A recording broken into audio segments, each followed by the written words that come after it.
मेरा नाम है हरिया, मैं काम करता हूँ बहुत बढ़िया, खाता हूँ खाना और रोज गाता हूँ गाना। अरे यार, आज तो बहुत देर हो गई। इस खतरनाक जंगल को देखकर तो मेरे हाथ पैर ठंडे हो गए हैं। अगर मैं वक्त पर गांव नहीं पहुंचा तो मालिक बहुत नाराज हो जाएंगे। तभी हरिया को एक आवाज सुनाई देती है। सुनिए हरु जी। अरे, ये आवाज किसने दी? तभी हरिया को सामने कुछ दूर एक औरत खड़ी दिखाई देती है।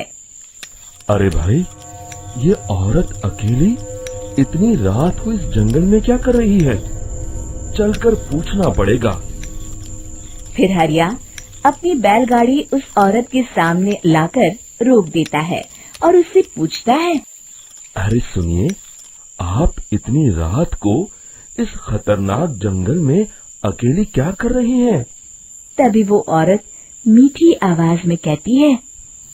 अरे हरु जी, आप आ गए। मैं कब से आपका इंतजार कर रही थी। वैसे तो यहाँ से काफी लोग गुजर चुके हैं, लेकिन मैं खास आपका इंतजार कर रही थी। अच्छा, तुम सच कह रही हो? मुझे तो यकीन नहीं हो रहा है। वो क्या है ना, आज तक किसी ने मुझसे इतने प्यार से बात नहीं की। हाँ हरु जी, मैं सच कह रही हूँ। अब देर मत करिए और जल्दी से मुझे मेरे घर तक छोड़ दीजिए। हाँ, कौन सी बड़ी बात है, अभी छोड़ देता हूँ। आप मेरे पीछे बैलगाड़ी में बैठ जाइए और मुझे रास्ता बताते चलिए।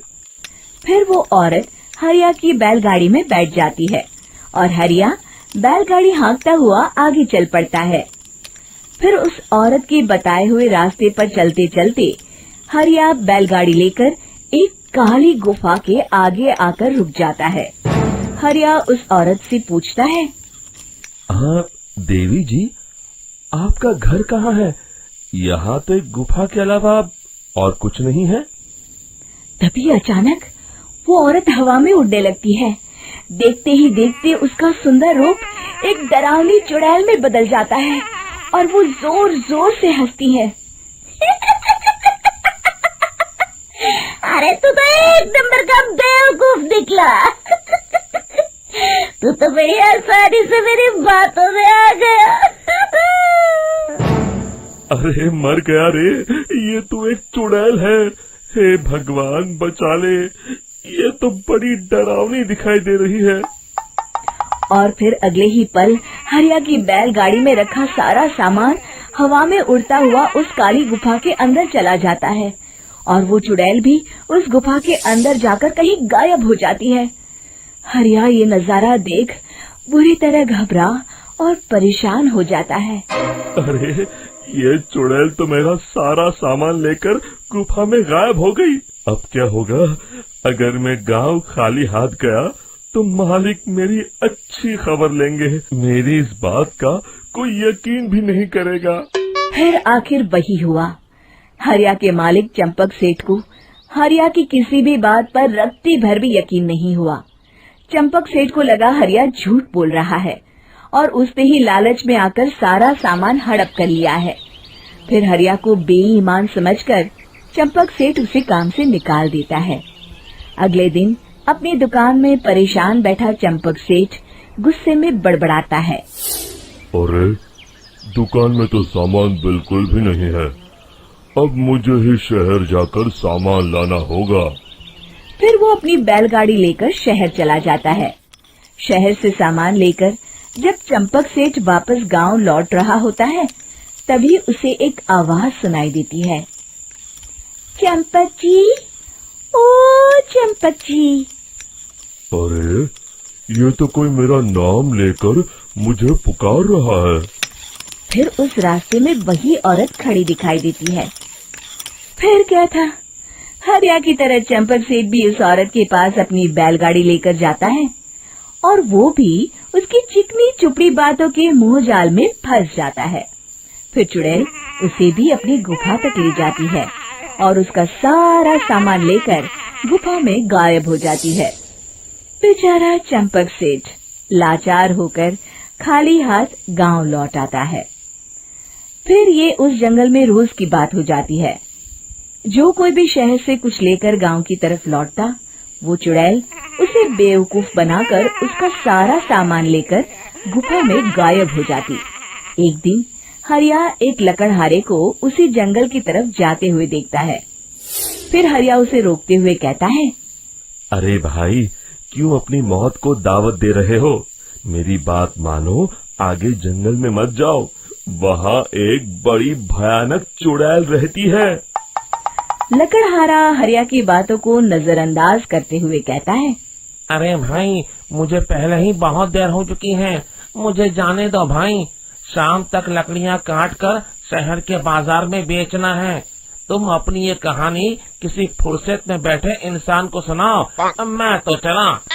इतना कहकर लकड़हारा वहाँ से आगे जंगल की तरफ चला जाता है। फिर अगले दिन गांव के मुखिया के घर के बाहर बहुत सारे लोग जमा हो जाते हैं। तभी हाथ में कुल्हाड़ी लिए खड़ा लकड़हारा कहता है, अरे मुखिया जी, अब आप ही हमें बचाइए उस जंगल वाली चुड़ैल से। हमारा सारा काम तो शहर से ही होता है। अरे मुखिया जी, उस चुड़ैल की वजह से तो मैं पूरी तरह बर्बाद हो गया हूँ। हम सबको मिलकर उस चुड़ैल का कोई इलाज करना पड़ेगा।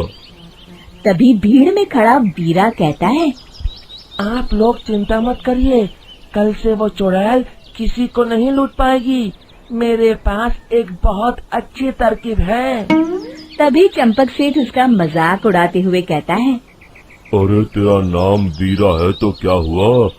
तूने अभी उस चुड़ैल को देखा नहीं है? जाकर अपना काम कर, बड़ा आया। तब मुखिया जी कहते हैं, नहीं नहीं चंपक सेठ, मुझे लगता है हमें इस लड़के को एक मौका देना चाहिए। फिर सभी गांव वाले मुखिया जी की बातों से सहमत हो जाते हैं और वीरा शाम को एक बैलगाड़ी में कुछ सामान लादकर उस जंगल की ओर चल देता है। वीरा, ओ वीरा, कहाँ जा रहा है? तभी वीरा मुड़ के देखता है, वही चुड़ैल एक औरत के रूप में खड़ी है। अरे बहन जी, मैं आपको ही ढूंढ रहा था। देखिए, मैं आपके लिए क्या लाया हूँ। अरे वाह, तो खुद मेरे लिए इतना सामान लाया है। तू ही अकेला गांव में समझदार है। जरा देखो, मैं भी खोल के, बड़े भूख लगी है। जैसे ही चुड़ैल उस सामान पर से कपड़ा हटाती है, एक भगवान शिव की तेज रोशनी उसके अंदर मूर्ति से निकलती है और चुड़ैल अपने असली रूप में आकर जलने लगती है। अरे मैं जल रही हूँ, बचाओ! बचाओ! ओम नमः शिवाय, मर गई मैं! देखते ही देखते वो चुड़ैल राख के साथ उड़ जाती है और सभी गांव वाले भी वहां आ जाते हैं।